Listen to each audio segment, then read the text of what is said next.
Good evening. Welcome to Rivalz Race Chat. Always some drama right before we get on the air. My webcam just crapped out as we're getting it run down, and then of course we don't hear any of the countdown music as soon as it's going. Like, am I deaf again? What's up?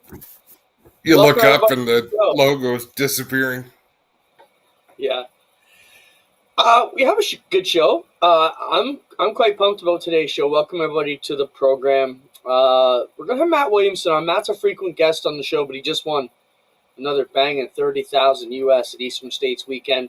But not necessarily just don't want to talk about the win, Adam.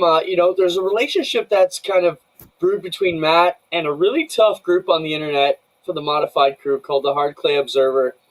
They really gave him shit at the start of the season. They kind of warmed up to him. I want to talk about how Matt has played against his detractors and kind of made of them fans. I think that's a big thing. The other thing you and I were messaging back and forth about Eastern States, which is always the story down there, is the visibility. Matt was out front for a lot of it, but he did have to come through the pack. So just talk about what it's like trying to race through what is basically a dust out. No other way to describe it. It's a wall of dust for sure. And then another hot topic came up was banning the left side panhard setup, which Matt has been very successful with. So two tracks in the States have said they're not going to allow it anymore. So, when have you seen, even here, around here, pavement track, could you imagine, Delaware just saying, no, Fitzpatrick, you're running too good, park that setup, we're not allowing it anymore. So in certain instances we have seen it, but wild. To explain it to those who don't know, left side panhard bar, dirt modifieds, there was always people creating something new in the modified racing world. So it was whoever could get the next technology the quickest. Their chassis were the hot chassis, whether it was Toby Tobias, whether it was Troy, or whether it was Bicknell, whether it was Tio, or there were so many companies that built cars back in the day. Who was the one that Dave Lape drove for? Is on the tip of my tongue. Show car. So everyone would find something that worked, capitalize on it. What has happened over the years is people started to copy each other's good ideas. That's nothing new.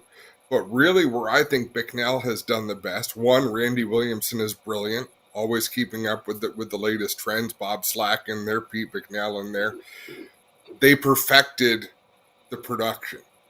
So every car that comes out of that shop is pretty consistently the same, and the other manufacturers couldn't do it. That's why a Bicknell chassis is the hottest chassis going right now. Great value, you know what you're getting. But lately, the last few years, everyone is basically building a very similar piece. There's not a lot of new. So someone came up, and I don't know who it was, with a panhard bar on the left side of the car. So what they're doing is making the left rear tire do the work on the race car. And it was a game changer. It's a very small, if you nail the setup, it's amazing. If you miss by a little bit, you suck. It's very technical. It's very hard to hit that setup. So the teams with more support, when you've got millionaires like John White saying, hey, we need an engineer to just be able to compete, something is funny because they spend a ton of money. So anyhow, this left side panhard bar, there's been issue with modifieds for a long time, Clinton. In my opinion, there's far too much body on the cars. They dry out a track, they slick off a track. They're also even, it's hard to see racing the way we used to see it. Anyhow, people point to the left side panhard bar is the reason racing has got out of hand. It's the reason only Matt Williamson and Matt Shepard can win races anymore. Well, bullshit, because for years it was Brett Hearn winning all the races, or it was Alan Johnson winning there's always been a dominant driver. So that's sort of where that came from. People are pointing to the left side panhard bar. That was the straw that broke the camel's back. Racing isn't as good anymore. Get rid of that left side panhard bar and let people go back to, with the left side panhard bar, they're running coilover suspension. Get rid of the left side panhard bar, go back to torsion arms, different technology altogether. What they're trying to do is set things back to allow some of the smaller teams to be more competitive, or some of the less talented engineers to be more competitive. Because remember, Matt Shepard is a mechanical engineer. I believe it's mechanical engineering, but he was educated at the Rochester Institute of Technology, not a bad little school. Matt Williamson has the support he's got. They're pretty freaking smart. They're going to figure it out no matter what. Probably in late model racing, it would be the same as bump stops. If series decided, look, we're getting rid of bump stops, no more, go back to the way we used to do it, figure it out. But bump stops have made things all the cars too even. Is that fair? You know what I think is cute? That you give an explanation of the whole setup when we're having the smartest guy when it comes to setups coming on next. But well, no, we're not going to ask right. him to explain his setup, you donkey. I think it's funny. But no, I think, there's two sides to every story. I think the haves and the have-nots, you're always going to have that in racing. Without any further ado, if Matt's ready, no sense us donkeys bullshitting about it. Let's get him on to talk about it. Matt, we brought you on to talk about a few topics here. And for Asphalt fans, don't worry. We got lots of stuff coming up for you guys, too. Matt, let's talk quickly about, another great win. We'll get to that in a minute. The hot topic this week was the two tracks down in Jersey and down that way, and they have now said no left side panhard bars. So, where does this come from? Where does it all stem from? Is it a rule to keep the two mats down? Where does this come from in your mind? Obviously, I'm thinking you disagree with it. So, where are you on this thing? And maybe for our viewers, we have a wide range. So maybe explain the situation in the Cole Notes form if you can, Matt. Yeah, there's a ton to look at, but first I'll just say I'm against it. I'll put that out there. But the reasoning why, so I think that the racetracks that banned it because they say that it's making the racetrack rough. It's making it single file. It's making it so they can't pass. But to put that right away, we go to many racetracks that are smooth. Look at Oswego. You can't really use as an example because we don't race modifieds there weekly. But Brewerton, for example, was great racing. Probably one of the best races on the Super Dirt Series Tour. So it's not like you can't have good racing with left side panhard bars and good racetracks and whatnot. So I think it's coming from people that can't get a hold of it, can't figure out how to go good on it.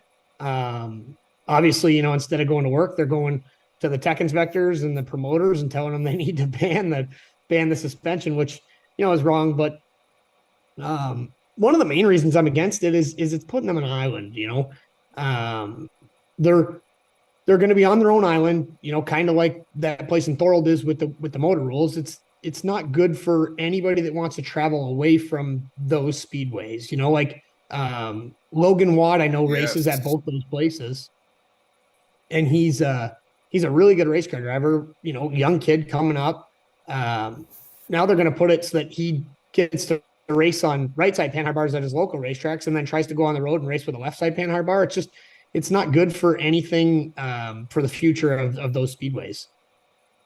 It's just to add to that quickly, Adam, to touch what you said a bit, Matt, I'll play along with the place in Thorold, as you like to refer to it. With them being on their own island now, and hey, whatever works for Don and that, is good for them. It's their business. But as the sister track, let's say, we can't have a big block race because in the past we would have that dirt support of the 358s, kind of like our 360s and the 410s to bring the Outlaws in. Now we're kind of on an island. If the big blocks come, we can't bring those cars in. We're kind of stuck with the 16 to 18 that are going to be a tour, so it just doesn't work for us. So in that island, I think you made a good point. Adam, go ahead. Sorry to cut you off there. No, it's that's exactly it. When you create that island, you not only prohibit outside teams from coming in. So if you're going to run a special and double your purse, Matt, you're a businessman. If you're going to put an extra $20,000 in the purse, because that's what you have to do to run a special, probably more than that, to draw people in, you're not going to draw anybody in if they have to make their car a vintage modified. And to that point, you're not going to build any stars because your racers can't go anywhere and beat anybody outside of their home tracks to make them stars. Like, Maddie, you're a star in this area. You're really good in this area, but you're a star because you've gone elsewhere and beat the best there is. So that when you come back, you're the biggest thing going, right? That with it, when you take that away and put it on an island, I don't see how do you run a special event? How do you draw outside people?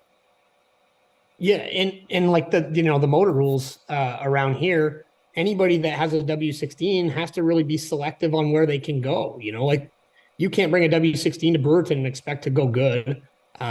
You can't bring one to Canandaigua. I mean, sure, you could go to Fulton, Brockville if it's slippery, but it makes it selective. So you can't go to all the big events where, I think that in racing, to like sprint car racing thrives because every rule package is the same for 360s. Every rule package is the same for 410s. And that's great for that division. I think that modified racing is lacking a little bit of that. Matt, like we say, once the cow's out of the barn, how do you put it back in? What is the perfect setup for modifieds? I guess let's talk 358 because the big blocks are pretty much what they are. But, from the 358 side, which for those, asphalt fans maybe watching, that's pretty much the modifieds we see around here would be Ranceville, and most of the Canadian tracks all thrived on the 358 package. So, what is the perfect 358 package? Was it the dirt, thing that everybody just came off of, in your opinion, obviously? Yeah, I mean, just to touch back a little bit on the left side panhard bar too, it's technology, right? Like, you guys were talking about bump stops. Every trailer now on the Super Dirt Series, at least, and I'm sure if you went to Ransomville and went through the pit area in the modified division, I'm sure most of them have spring smashers too, right? So every trailer has a spring smasher now. That's a $6,000 machine that you can compare spring rates, you can coil bind, you can add rubbers, you can stack springs, you can use lockout nuts.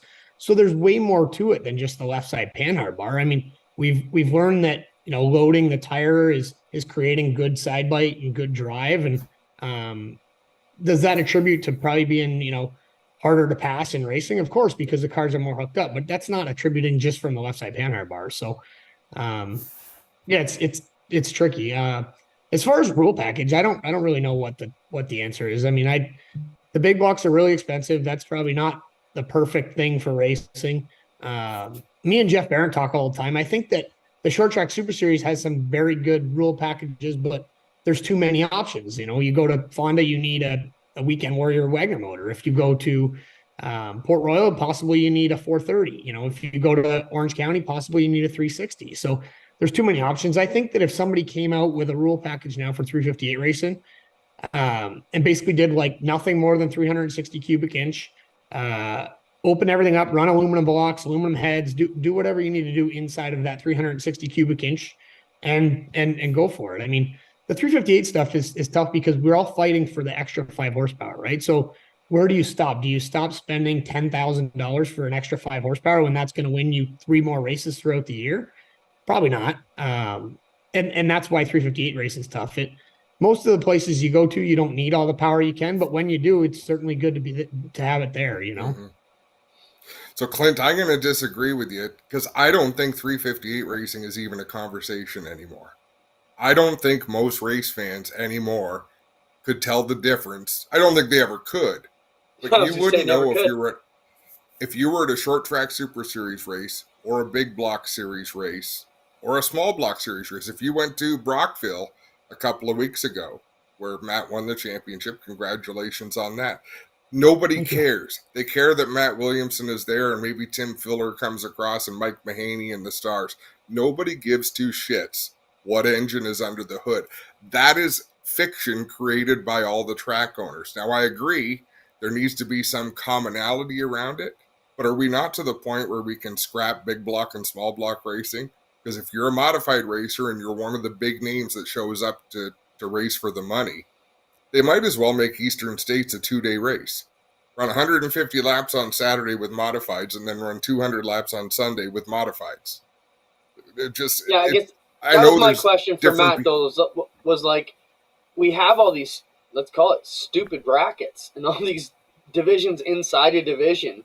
can we get it all back to one potential? Like, I think that was the beauty of the short track super series from the start, Matt, was the Delaware guys could come and race with the New York guys, could race with the New Jersey guys. All they had to basically change was a tire and some weights because it was a package for everybody. I mean, I think that was the beauty. Could that package be adopted all over the place? But then for a small budget guy, he has the guy to compete with you. And even if you didn't, say, have all the money, Matt, I'm not saying you do, you have 4 talented teams with enough resources that you can pull out, well, here we have the 358 spec motor. There we've got the 430 for Port Royal. You've got all those options. Could you get back to one motor and be happy on it, I guess, if everybody was? Yeah, I mean, it's not motors that are winning these races 95% of the time. If I think having less motor at Eastern States won me the race because we didn't use as much fuel as what Shepherd would have used, or the other people that ran out of fuel. So I think that it's probably, obviously we're going to Charlotte next week, and you need to bring your biggest big block you got and the best big block you got, and that's probably going to put you starting up front in the feature. So it's a bad time to use this as an example, but that place in Thorold, they always said that we had the best motor, and that's why we were winning races, and nobody could compete with my motor program. And then we went out and got one of them W16s and picked up 3/10. So it's not motors that are winning races. It's tires and shocks and springs and scaling the race car. The people that are complaining that, they don't have enough motor probably aren't doing any tire work, or, working on the spring smasher, or doing shocks or anything like that. So it's interesting, it's just the way racing is, I guess. People always say they don't have what they need to win races and come up with excuses, but they're not the ones working hard for it. No, I think Matt, you nailed it there, Matt. Let's move let's talk about your championships first, though, Adam. Okay, so you just locked down the 358 championship at Brockville, as Adam mentioned.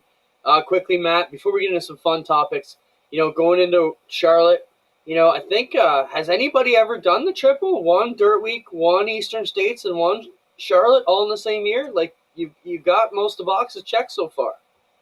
I don't know. I think more, it would be cooler to win the championship than winning the races down there. We've won a ton of races at Charlotte over the last couple of years. We've been pretty good down there.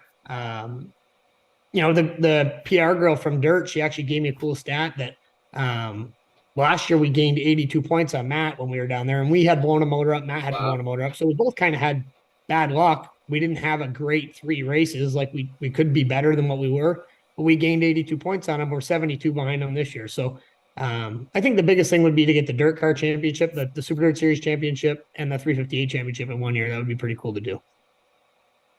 Yeah, where you want to go? Because of scheduling conflicts, that's always been a really difficult double to pull off. Matt, I want to talk about visibility. So I watched Dirt Track Digest coverage of Eastern States the Sunday. I couldn't, from their camera perch in just past the start-finish line, I couldn't see turn 4. How the hell do you race down the front straightaway?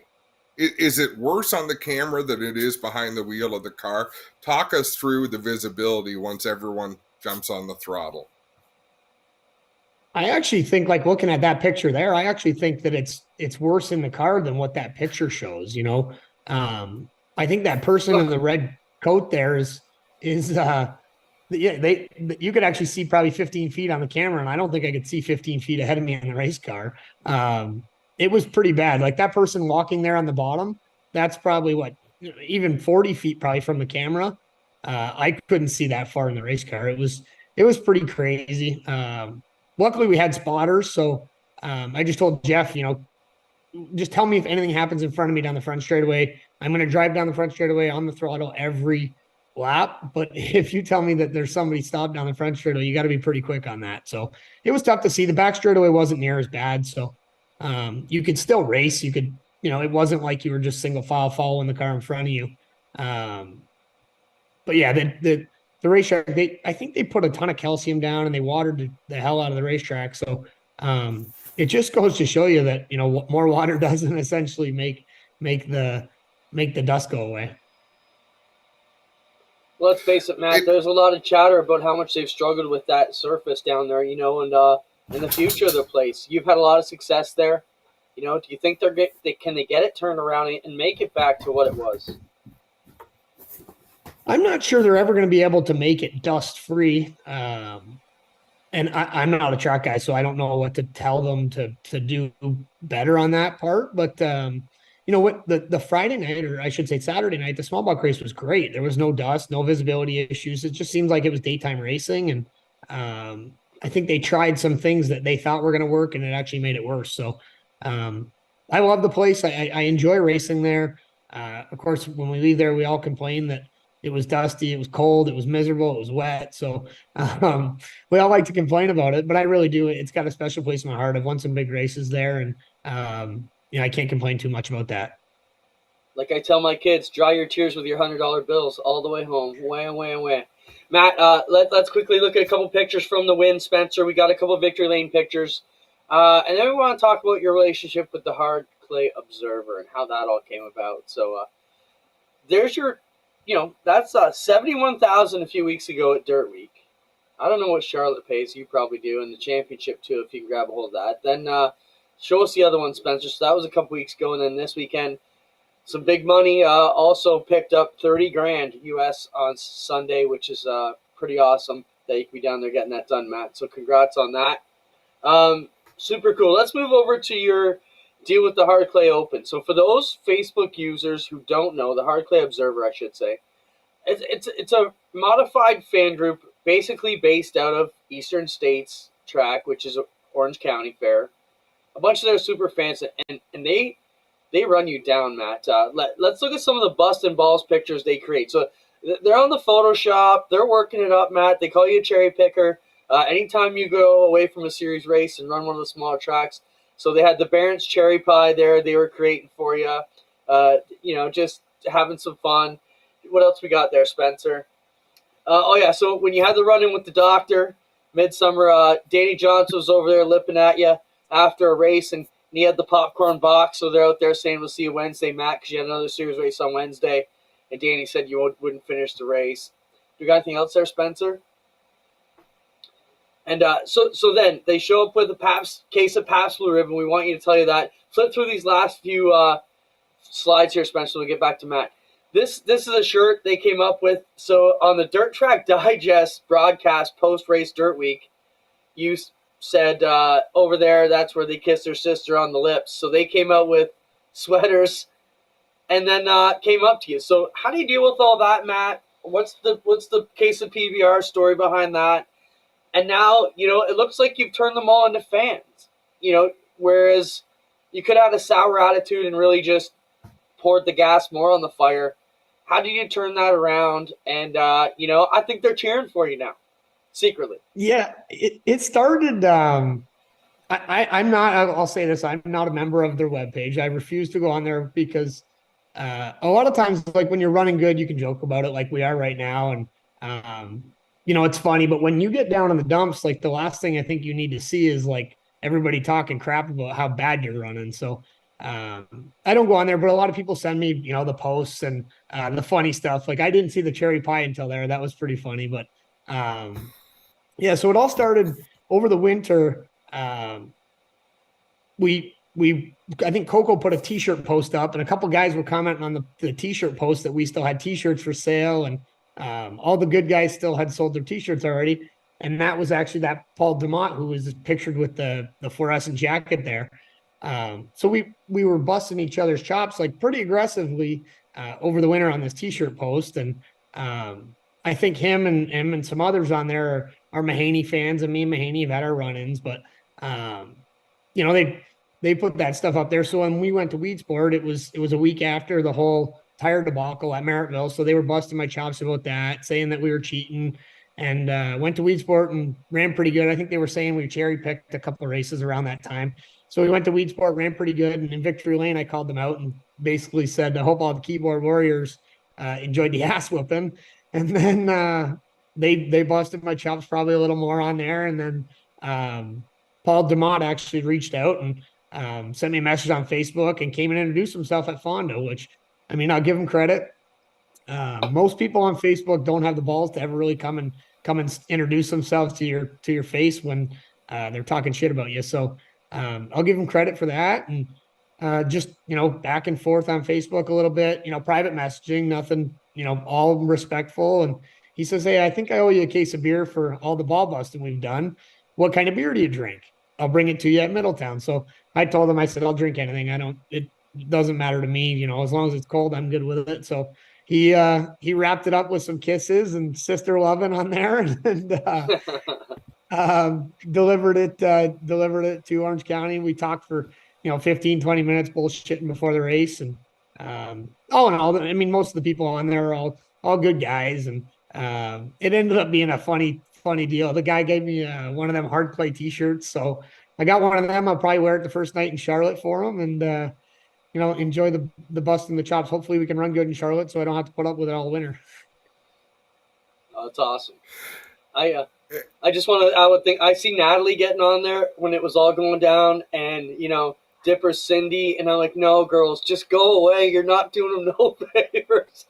just let the fire burn. I stay off. I'm like, I won't go on there. As soon as I go on there, there's going to be 10 good comments and one bad one, and the one bad one's the one that sticks with you the most. So I try to stay off there. I know there's some other people that probably should too for the sake of professionalism, but I mean, for the most part, I told Natalie, I said, you got to get out that thing. They're just going to rip you apart. Yes, for sure. Some of them are gifted, right? Like, I mean, and there's always been people. Gasket Case, I don't know if you've run into him much from down Lebanon Valley. And these are people on the absolute fringe of society. And I'm sure Gasket would be thrilled if he heard me say, but he's freaking brilliant. Like, some of them are so witty because all they have to do in life is sit there and think about the worst burns they can possibly come up with. And they do a damn good job of it. So you've got to be careful. If you start to engage, you better be ready for an ass whooping because they are tough and relentless. Oh yeah, I was always laughing about the cherry picking stuff because like they'd call me out and Eric Rudolph out for cherry picking, but meanwhile at one point in the summer we had won like 65% of the series races that had happened to that point between the two of us. So it's funny. I mean, they got to run with what they got to run with, and I figured I'd come up with something at Dirt Week that would be a little jab but funny too. You don't want to hurt anybody's feelings, but yeah, I was pretty quick on the throttle when I told them that they kissed their sister on the lips, and then they ran with it. So it was pretty cool. Now we got a couple fan questions, and then we'll let you go. Ask Matt whose car's in the background that he's building a body for.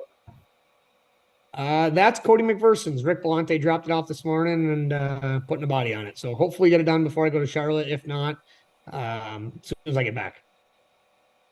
So that'd be for next year, right? Yeah, Cody's car for next year. Ask Matt if he could only run one car and one track the rest of his career, where would it be?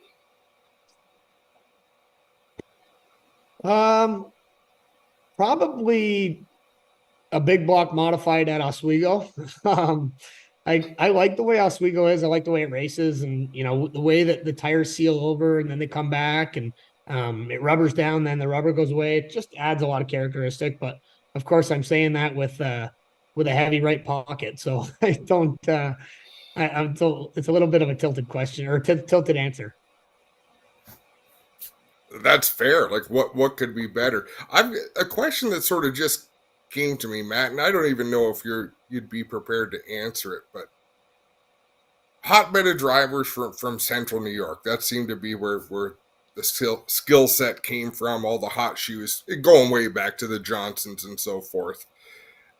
Lately, though, you look at the Niagara area, the Stuart Friesen, Eric Rudolph, Matt Williamson. Like, there is some serious talent. Even drop it down to, say, a Brad Rouse and a Cody McPherson at the sportsman level that have dominated everywhere that they go, or been able to win everywhere that they go.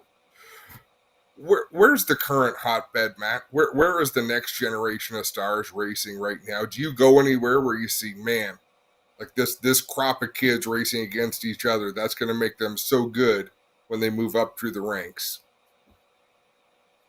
Yeah, the Niagara stuff, it's cool racing with, Stuart and Eric, all come out of the Niagara region. Unfortunately, I think that, that's going to kind of take a little bit of a hit, and I'm sure I'm going to get my balls busted for saying this, but Maritieville's modified division's turning into a glorified sportsman racing division. So that kind of takes away from, growing talent to turn into the next generation of things. So as far as where we go down the road and see good racers coming out of, I mean, there's a ton of good sportsman racers that are pretty young. That Logan Watt, like I said earlier, he's really good. Tanner Von Doren races big block now. He's, I think, 14. He's really good, for their age. And Nick Root, there's a ton of good sportsman drivers. I don't really know where I could say, like, there's people that can go from here and race anywhere and win. It's tough to put one area, to mind, but I would say, like,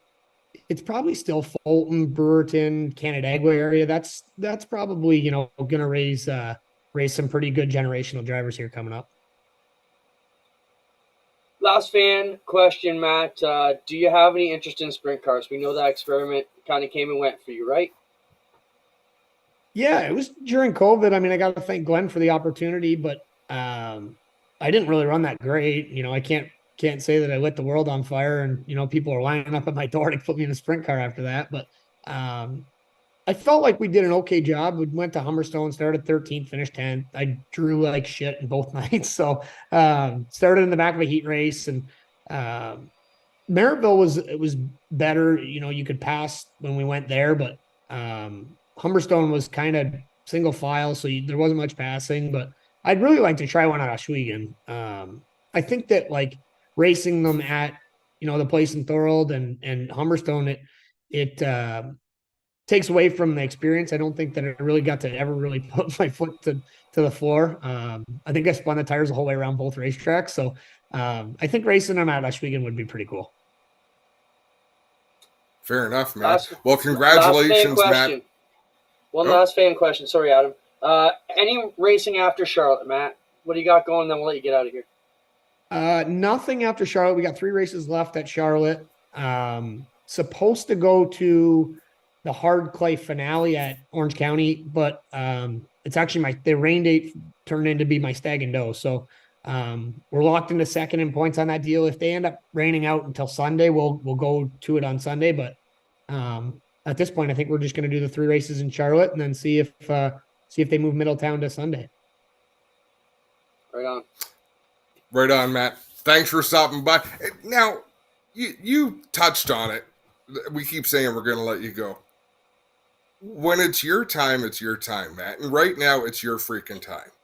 You should have run out of gas like everyone else who pitted at the same damn time that you did.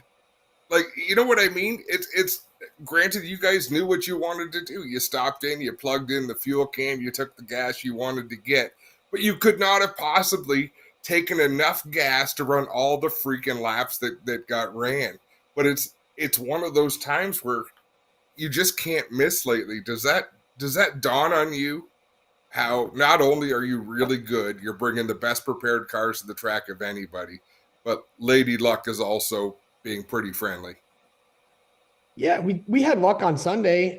Saturday, I felt like we had the car to beat in the small block race and had a plug wire come off of the distributor. So we have had some bad luck. We went to Quebec with the Super Dirt Series and hurt some motors up there. And but yeah, we've been pretty lucky in the big races. Maybe we were that spark plug wire away from sweeping, the 2 Middletown races this weekend, but I don't know. It was one of them things like, the fuel, we probably took the same amount of fuel as Matt. I don't think he short pitted and only took 5 gallons instead of 10. I think we probably both left the pit area full, but there was a stretch in the race where I was on the radio and Jeff's like, you're better than them guys in front of you. You got to go out and pass them. And I said to Jeff, I said, I don't think we are. I don't think our car is better than them 2 guys that are in front of me. I think the only chance we have is to conserve fuel at this point, try and hope that there's a lot of cautions between 175 and 200 and try and win the race on fuel mileage. So thankfully I was coasting into the corner. I probably did 35 green flag laps where I was really only half throttle. So I think that's what won us the race. But yeah, it's luck is one of them things, man. It's you gotta let it ride as long as it can, and hopefully we've got a little bit of that good luck when we go down to Charlotte and we can win a point championship, and hopefully Matt has some bad luck. But For it's sure. Take nothing away. yeah. Take nothing away from the quality of your racing and your cars, but by no means do I, because you're the best car winning the best races, but it all adds up. Yeah, no, I appreciate it. I mean, I always love coming on and talking, and we always have fun when I come on here. I bugged him today, Adam. I said, it's your own fault. If you run more shit, you won't have to talk to us no more. We won't care about you. But you've been cleaning up, Matt. Congrats. We really appreciate the candid time. Appreciate your friendship. Good luck. Go down and kill him at Charlotte. Have a great weekend, man. Okay? Yeah, thanks, guys. Hopefully I get to come on here next Monday or the Monday after Charlotte, and we can talk about a championship. That'd be super cool. Don't worry. I'll blow up your phone. Have fun. Have a good night. Better let him go, or Cody will never get a body on that car. Right? Let's jump into some fun stuff. Appreciate Matt's time. Always a good kid, man. It's funny because when I met Matt, he was a 10-year-old kid running around with Uncle Dipper on the quad at Merrittville when I started. So That's right. It's crazy, We've really seen Matt come from go-karting and watch his whole career. As we talked about him and Stuart, both kind of similar paths. Grew up here in Niagara, but both had to venture out downstate on their own, find their own deals, and make it work. I mean, people look at Stuart Friesen and talk, rich kid, this. Bullshit. That guy slept in his own car in the back seat, drove 4 hours between races to drive for one team or the next until he made it. Like, he didn't have no easy go, And he got the best ride in racing before he was ready for it. He got into that Madsen overhead door. He replaced Brett Hearn. He wasn't ready for that. And it didn't go as well as they would have liked. So, I mean, it's not like that can end a career right there. Yep. Absolutely can. Let's have some fun on the pavement side of things. Let's jump into our Burger Barn videos of the week. We got a few of them here. One's going to bring up a good discussion. Let me see what they're. First off, we've got this new crash reporting system now. Abby got the drone all souped up, so he's going to deliver me right to the crash scene. Roll it, Spence. Yeah, except I won't be I'll be in a full suit there. Can you imagine this, Adam? Tell me this isn't happening at Weber Valley.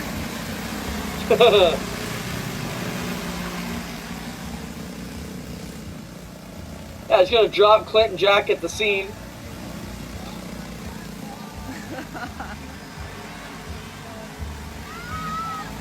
How wild is that? Okay, I think we've seen enough to get fun. Well, we do want to see him get the splash, right? You missed it.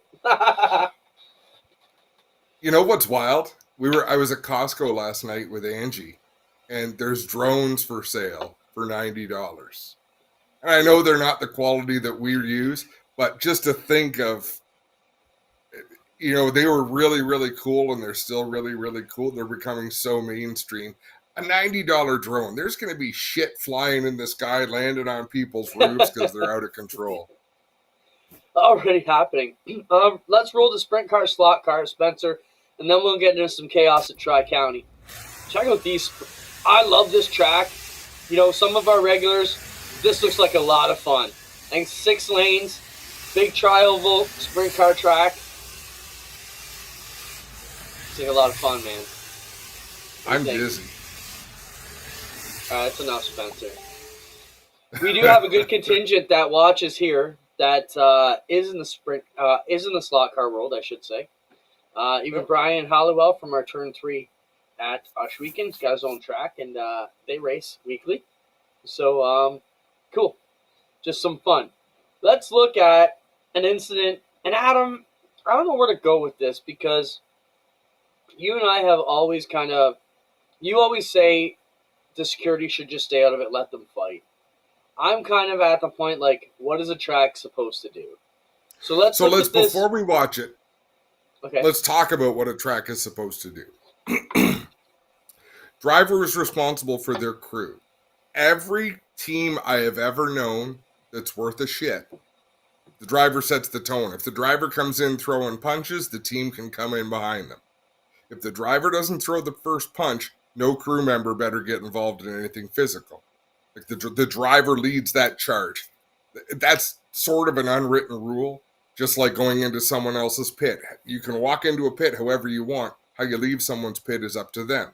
Whether you get thrown out on your head, whether you get carried out because you've been knocked out, like that's a no-fly zone. Security's job at a racetrack is to keep the peace. If you can't keep the peace, it is to prevent a situation from escalating. It's not to protect your stars. It's not to treat your drivers. You work for the venue, and everyone who is paid to get into that venue is under your protection. At that point, everyone is an equal. I'm with you so far. That's about it. Don't let it de-escalate a situation, but don't make a situation worse. Before we watch the video, I got a question for you. So you say if I go into someone else's pit, how I leave is up to them. What if I'm coming in to apologize? It's still up to them. It's still up to them because you've gone into their dressing room. If you really want to apologize and you don't know if they're going to throw fists first and ask questions later, you're going to send a proxy over there. Or you're going to make a text or a phone call saying, hey, I'd like to talk to you, and set it up. A proxy. That's where the 24-hour those rule. Services in the pits. Hey, can you be my proxy and go see if he wants to fight? All right, I'll give you that. Let's watch the video of something happened at Tri-County Speedway down in the States. Of course, this is a kind of a sequel to last week's discussion about what should happen in the pits. Roll the Spencer, we'll see how crazy it gets. But Higgins holds the spot, contact off the corner. Higgins saves the race car. Boschel sends it in deep on the bottom. Into the side of Higgins, he crashes. Gavin Boschel through for the win as Higgins slams the wall. Gavin Boschel unofficially comes to the checkered flag first. The announcers even set this up as though the winner of the race might not win. Well, they probably know the officials have that type of rule. If you dump somebody, you might get parked for it. Yeah. Okay, so you tell me where things go wrong at and where the track is at. I like Rivalz on the side of the quarter panel there. Yeah, right? He just punched a race car. That was a bit of a mistake. Yeah, but I'm okay to this point, Security did right? a great job, and the driver did a great job. Driver acknowledged security, says, look, you're right, I'm going back to my car. Now it's clear that crews have gotten involved, and we don't even know that Just it's pause the it two here, crews. pause it here, Spencer. Okay, my question to you, Adam Ross, is what are the 4 to 7, maybe security you got? I don't know how many security they got. Probably 2. Let's face it. What are they supposed to do in a mob scene like this? Prevent it from getting bigger. At this point, How? Clinton, you want my honest... Yeah, how do you At this prevent it point- from getting bigger? Don't If ask me you're a 4 question, people. then yell at me for answering. You go to where the crowd is, see where those yellow coveralls are. You start there and say, "Folks, get back. Next person in here is going to regret it." You could get into the pile, but now you're just part of a brawl. You have to take that. You're crowd control now. You have to take that crowd and try to push it back. You can't break up that fight. You're going to make that fight bigger when you jump into the pile. So that's, in my opinion, that's what you need to do. You need to make sure that crowd stays back. Once you're confident you've got that, you turn around and face the fighters and start to pull them apart. But crowd control is number one. Roll it, Spencer. To me, it just gets out of hand. Like, this is a cultural behavioral problem in the pits. That's right. Now That- here's that the has driver to- back. And you made a good point here. So, the security, say what you said about the 120-pound driver the other day or whatever. You got 2 300-pound security guards, both of them trying to keep a 120-pound race car driver from crossing the wall. Look at that little bugger wants nothing to do with that fight. Like, fair enough, he's walked over there twice, but you're not protecting your customers. That brawl, like you have to. Did you see that crowd was standing back? As soon as those 2 security guards looked to the driver and walked over to the wall, that crowd just glommed into the center. Now that brawl is 3 times bigger than it was. you're not going to get in there and fix it. So you're right. This is a cultural problem. It's allowed to go on. That's why it happens. Those same people will be in that same I've brawl been next manager week. at Oshweekend for going on my 8th or 9th year now. I don't know what it is.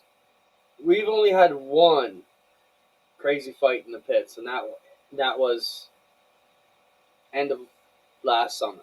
So not the one that just passed, the summer before that.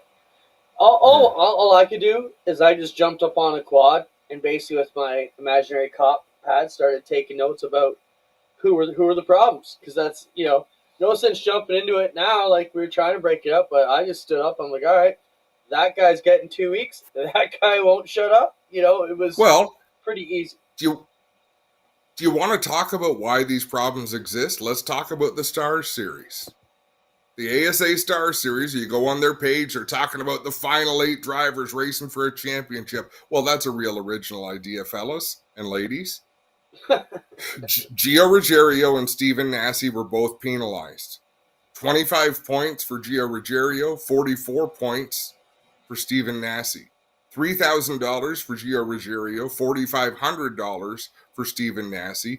Both of them were on probation until New Year's Eve. That is not a penalty. You're penalizing people who spent $50,000 to be at that race. Like, I've come close to dropping F-bombs on this show, and this topic will make me do it. So the money is no penalty. The points don't matter. They don't give 2 shits if they're part of the final 8 in the points. Stick your money and stick it up your ass. You're talking about money again. Don't let them race. No, they live to race. Discussion. Prevent them from going to the next 2 races. You have solved your problem for years to come. If they leave, if they come in and play the heavy, well, we're never coming back to your series. You hand them a piece of paper and a pen, say, put that in writing, we'll both sign it, and go F yourself. Yeah, I think the other part to the problem is you have to get your partner tracks on board to say, hey, you got to realize we need to take a stand against this behavior, and we're sorry that, Ruggiero, Nasse, 2 of the stars you were hoping were going to sell tickets, will not be at that race that we're coming in with the tour next week. Because of this you're a series. Incident. You have that strength. You are the series. You're the one that brings the show. Guess what? If they're not coming, sorry about your luck. Do you think... Now, there's drivers who have been suspended, big drivers like Kevin Harvick, I'm talking the last 20 years, Bubba Wallace. They have been suspended for a race, and hats off to NASCAR for doing that when they cross a line that NASCAR feels you can't cross. These bullshit penalties do nothing to prevent this situation from happening again next week. Now, Mike Carrazza's Higgins was suspended for a race. That's progress. We're getting somewhere. First off, don't let that driver win the race who dumped the leader on the last lap. Correct. Because that's a message. And that's clear that he lost control of his car, or he controlled his car into the outside car and wrecked him. So stop that right away. You're getting paid last place. Thanks for coming out. And then make a big deal of this fighting, and it will stop. This is not rocket science. Yeah, so Mike's saying there was a lot of suspensions after that race, but we're talking about the one we had last week with the Stars National Tour, and we called it. It was going to be a monetary penalty that was a quarter of their tire bill for the weekend. They don't give a crap about that. Like, if we started throwing money penalties around here, we have a lot of rich owners, even on the dirt side, who would just pay their way right through that bullshit and keep being bigger assholes over it. So there is a plan B. There's a plan B if you're security. Okay. And that's, don't stop that little driver coming across. Tackle him like you're a linebacker for the Chicago Bears. Drive him right through the pavement.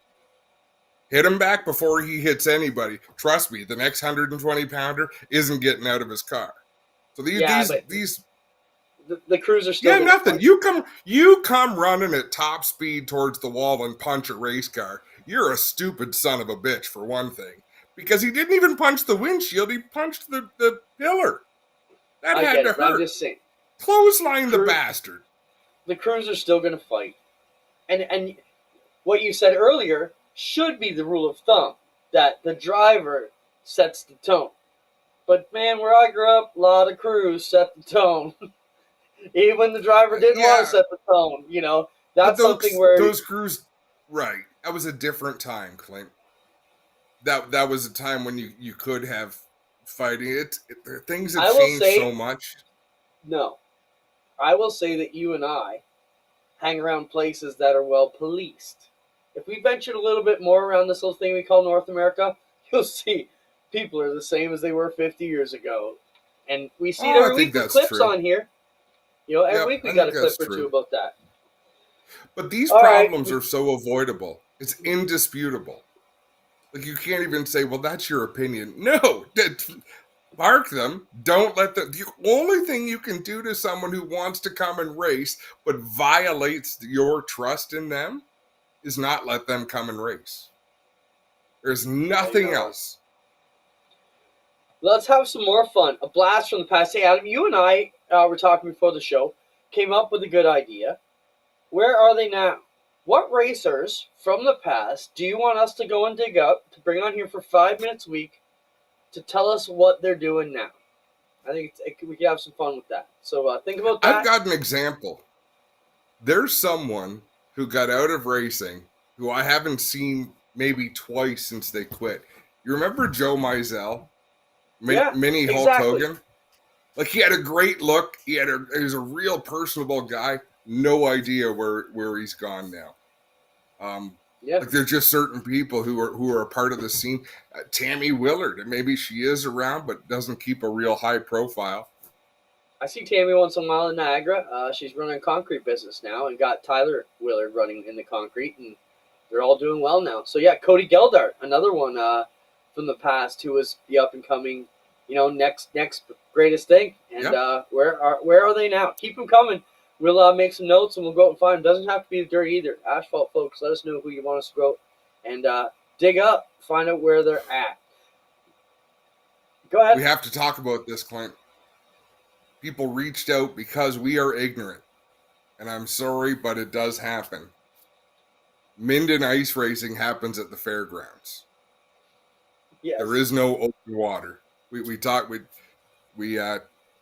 led people to believe it might be out on open water. It is at the fairgrounds.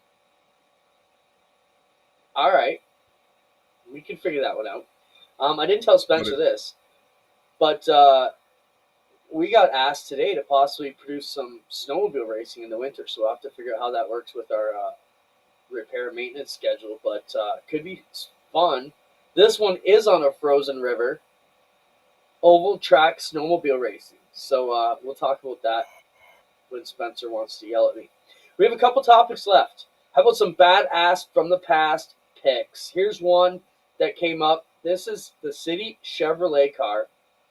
Look at how clean that thing is. Jeff Bodine in the early days. Look at that thing. I want to eat off it. It is so sweet. Who's standing in the picture? I believe it's... No, that's Harry Hyde, isn't it? Yep. Well done. This would have been Jeff Bodine's car. Look at someone in our Thunderstock division. Please make that retro car. That is a great look. Wouldn't that thing be clean? I drive that thing in the city every day with the number 5 shining on it. Yep. All right. Beautiful. Let's jump into Kyle Larson. His comments on Christopher Bell. Run that clip if you have it, Spencer. This one got shared to us on Instagram as well. Kyle Larson. I definitely have a ton of respect for him. Always have. He's, in my opinion, one of the best race car drivers in the world and could do everything that I get to do outside of NASCAR if his team would let him. So let's break that down a bit.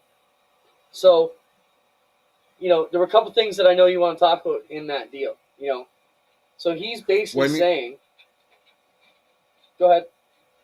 When you're a professional, when you're hired to a contract, you have to adhere to that contract.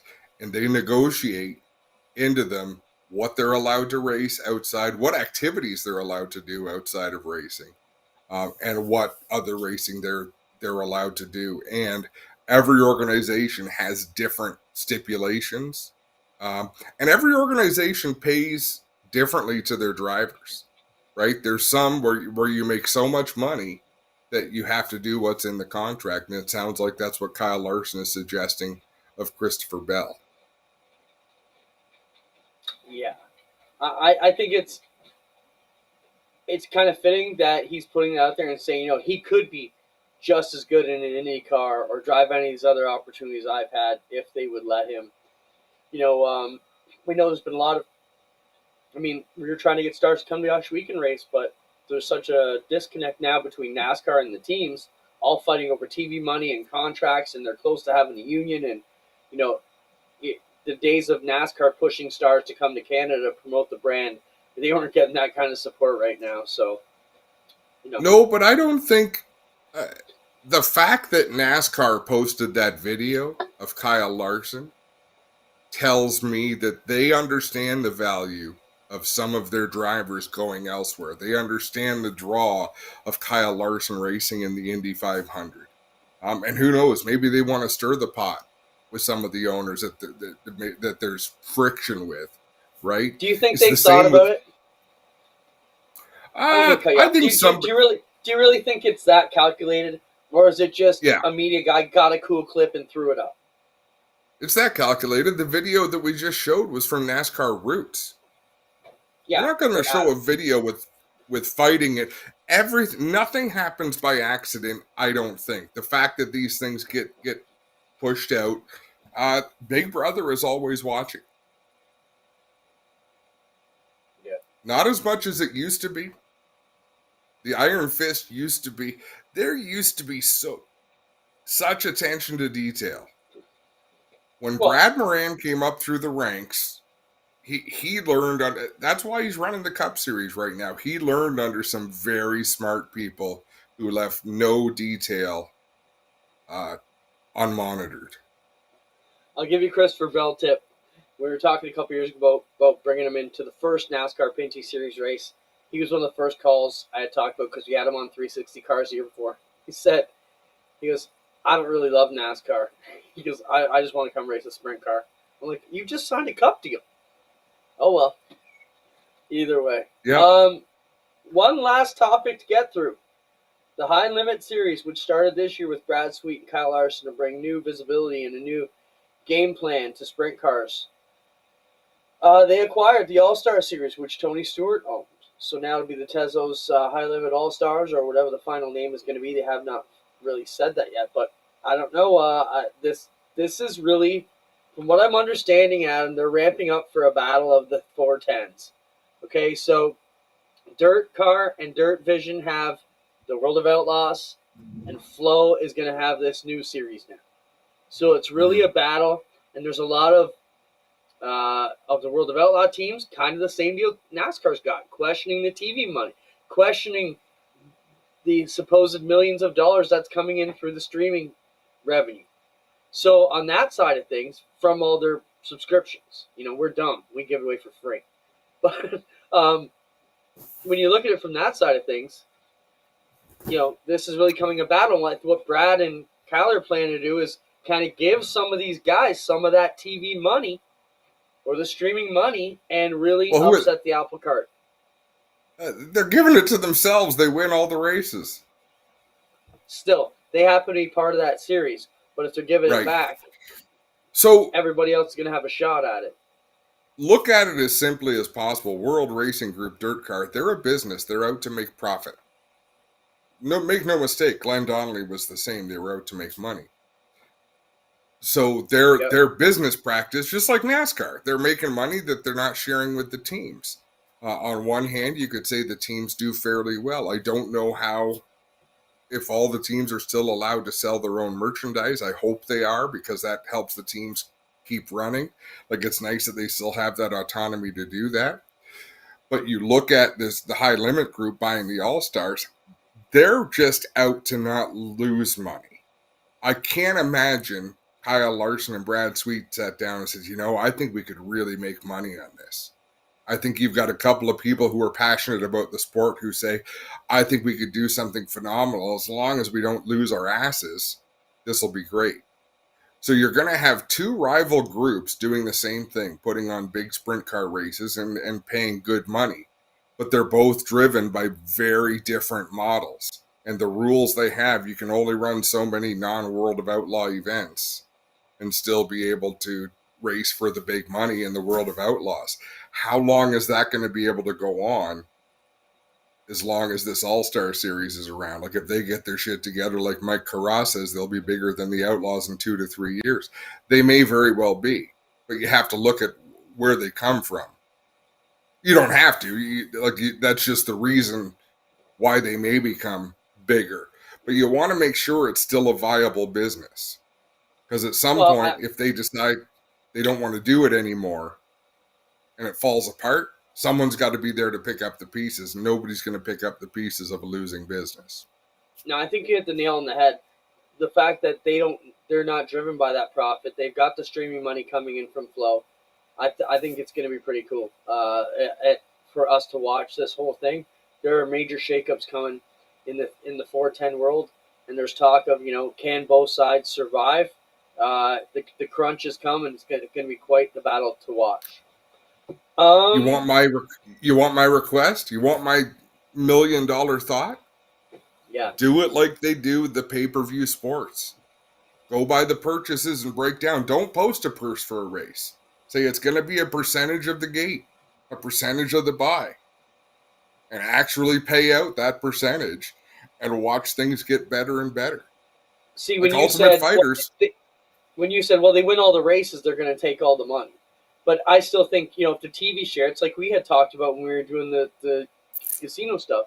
I can see it being everybody gets a share. So if you raced on that night, you get a share. If you raced 20 nights, you get 20 shares. And at the end of the deal, they break up all that money based on how many shares and how many appearances you had. Yep. And the cash money will just be on top of it. So there's still going to be incentives to win. But I think you're going to see all these guys get partner deals. So it'll be a lot like the Elite 11 we used to have and all that bullshit where, if you sign up, and like you said, you're going to sign up to one faction or the other. You're going to get bonus money and platinum partnership bonuses that if you're if you go to this race, the next race, you get $800 fuel money or whatever the situation may be to keep the loyalty from one side to the other. But I think pretty soon, the days of sprint cars being able to fly around freely and pick up where you want, like Larson has done the last few years, raced all over the place and won, I think you're going to have to pick a faction and ride with who brought you to the dance is where we're going to be at.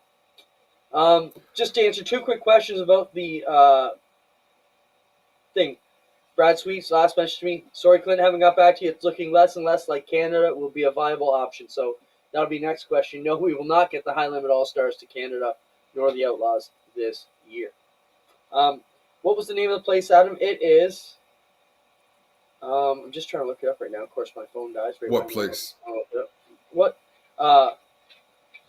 It is the Bon Cher Cup in Eganville, Ontario. Was the oval tracks, and then someone asked, would we do snowcross? Yeah, we've been waiting for Mike Schmidt to hook us up.